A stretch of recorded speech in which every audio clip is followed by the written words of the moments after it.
So Donald Trump tried to take credit over and over again for the stock market increases, breaking records. He said, and he said, "Oh my God, it's up by 1,000 points in 1 year. It's the fastest rise ever.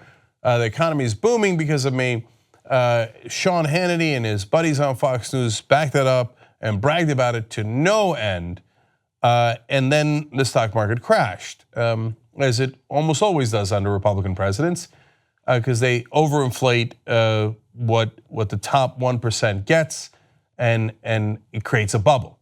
So they lost 1,175 points in the Dow on Monday alone. Today it has bounced back up a little bit, bouncing back up, I think, about 579 points by the time that it closed. So getting almost Friday's losses back, which was 666 points, but still over 1,000-point loss on Monday unaccounted for. Overall, about 1,200 point drop, which is more than what Trump had bragged about in its increase over a year. So how is Sean Hannity going to handle this uncomfortable, unfortunate news? Well, he's got a great idea. It turns out it was someone else's fault. You'll never guess who. Let's watch. Because the Obama economy was so weak all of these years, we had just artificially cheap money. Now, what's cheap money? Cheap money is when you can borrow at ridiculously low rates. The era of cheap money at some point has to come to an end. And the government is artificially, the Fed has artificially kept the price of money down and the price of borrowing down. And now that's going to come to an end. And in many ways, it represents, Ashley Webster is the name. In many ways, it's a sign of the strength of the economy more than anything else. I'll give you an example of this. It looks like, Wall Street hit their bump today, but we could be on the verge of long expected correction. 10% is normal. So I think the underpinnings of the economy are so strong now that the adjustment is coming, because I think a lot of people understand that cheap money is no longer going to be available. Look, I like to decipher these things for you, so I'll translate. That equates to So let's get this right. The stock market crashes under President Bush. It does nothing but rise under Obama.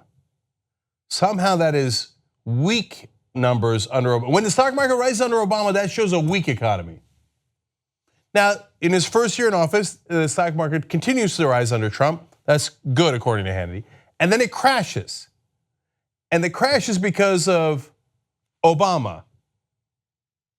Why? I don't know. Well, they had artificially cheap money.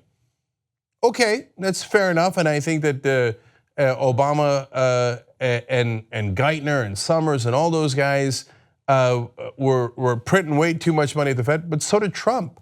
Trump didn't change any of that. So they continued those same policies, and they all pumped that market all the way up until it was a bubble. So look, I'm not a partisan in that sense. I blamed Obama for a number of things that he did that I thought were not the right economic principles, including bailing out the banks, which the Republicans agreed to. I think that the Fed doing quantitative easing over and over and keeping interest rates too low was problematic. I thought it was going to create a bubble. But you can't say that Trump didn't do the same exact things. He did them and then added a giant tax cut for the rich and for corporations, which they used to do stock buybacks, which overinflated the market even more. How is that crash then only Obama's fault, but not Trump's fault? But if that twist in logic wasn't crazy enough, he then adds that the crash is actually a sign of how well the economy is doing now. What in the world? Okay, I can't even figure out how he jumped from that point A to point B on that one. So somehow the market rising under Trump is great, rising under Obama is bad, crashing under Trump is Obama's fault, but it's actually a good thing for Trump. What? I feel like all of Fox News segments should be followed by someone going, what? If you become a member of the Young Turks, you'll be saying, you know, I'm like a smart person. So do it right now, tytnetwork.com/join. Get the whole Young Turks show every day.